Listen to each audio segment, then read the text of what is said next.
Hi Mum, hi Dad, greetings from the Harvey kitchen.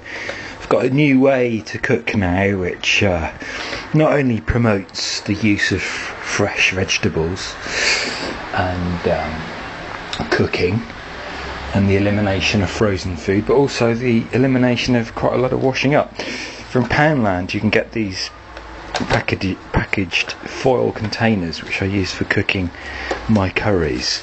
So join us for a curry to die for out of this meagre little box.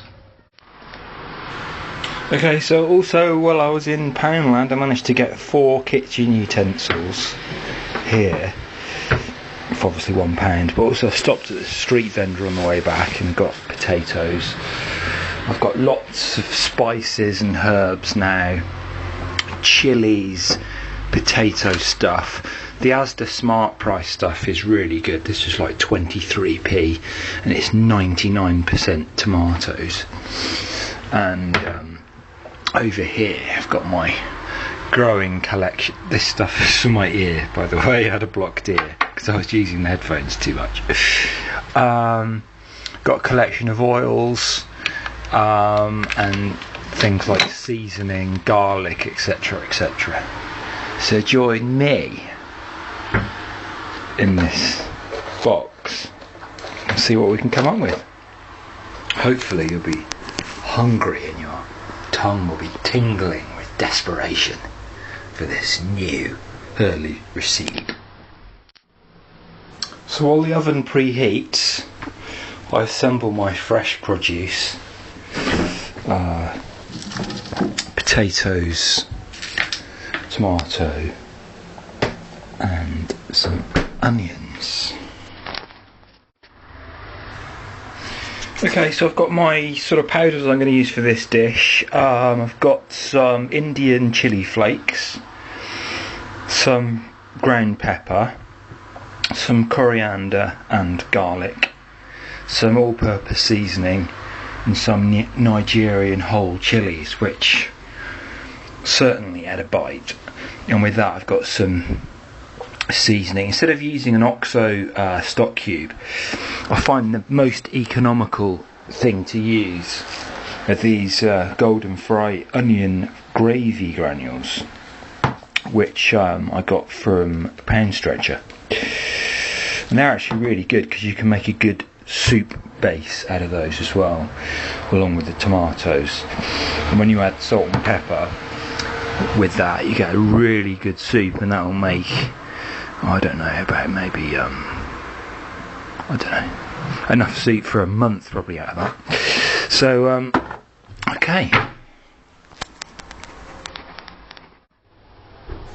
So as you can hopefully see there, I've now got my finely chopped onions amongst the other things. What I'm going to do is put the potatoes in first, because they obviously take longer to cook, and even though this oven does have a top and bottom oven, I usually find it's better for the potatoes to sit at the bottom and get the heat from the bottom, and also have a chance to stew in their own juices, so to speak. So after that I'm going to just throw in the tomatoes there. The tomatoes don't obviously need to be chopped up so finely, because they actually don't need, as you know, as much cooking time, but they'll also get a chance to swelter in the heat. Then what I'm going to do here is chop up these chilies. It's no good putting whole chilies in uncut, because the flavour doesn't really have a chance to come out, and if you get one of these in your mouth, it'll really put the cat amongst the pigeons. So again, quite difficult doing this single-handed. Mum, I bought you a birthday present today just to make sure I'm ahead of schedule. Right, throw all that in. So I've got some Turkish sunflower oil. I find that olive oil is pretty much wasted on curries. It's not perfect, and because you need so much it's pretty much a waste. As I've probably mentioned before, olive oil is the singularly most expensive product, apart from electricity, that I purchase. Get through a lot of it, so where possible you can economise. And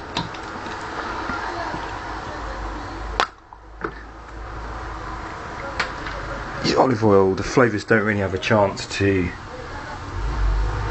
come out with a good curry. As I said, you need so much of it, so it's better to just use regular vegetable oil or sunflower oil. Okay, so the light there is still on, indicating a preheat, but it's been on for quite a while now, so I think this is ready to go in. Now these dishes do come with lids. It's quite useful, at least at the beginning, to actually use the lid, though it might look a bit like a takeaway dish. It just retains the stuff, and then about halfway through, when I give it a stir, I'll take that lid off. But for now you can see it's already bulging at the seams. Already it's looking though it's going to be quite a stormer. That's in the oven now. You can see how much oil I've used in this dish. That would be the equivalent of about £2 worth of olive oil, and it's just not worth it here because it's about 70p. So pop that back in there and listen to the poetry in motion. Join us. A new addition to the Harvey kitchen is the purchase of soft, silky toilet paper. No, the kitchen rolls. I had rags and spray cleaner and wipes for quite a while. I've given up on the wipes now. They seem to leave residue, so I've got this stuff. This flash concentrate, basically. And then basically you mix it down in the cap, and then you put it in a thingy, and then 12 rags for £1. Can't go wrong. So back in the Harvey kitchen now. I've turned the heat off, and we're going to take a look at this and have a look at that. How does that whoa, nearly lost the bugger. How does that compare to yours, Jared? I gave it a good stir. It's smelling nice. I've just tested the potato. It's cooked all the way through, so hopefully one day I'll make this one for you next time I come back. Greetings from Harvey Kitchen. Whoa, that bugger is hotter than a Vindaloo curry.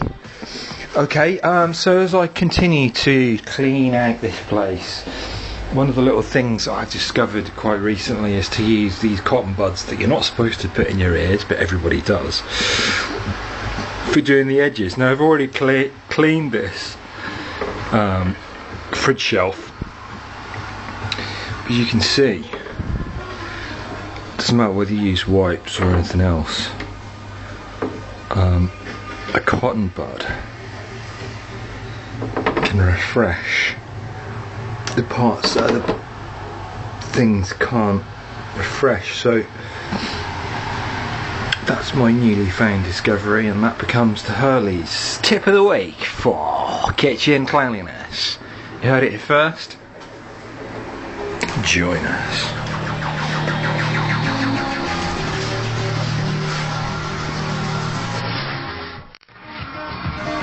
God, I could eat this all day.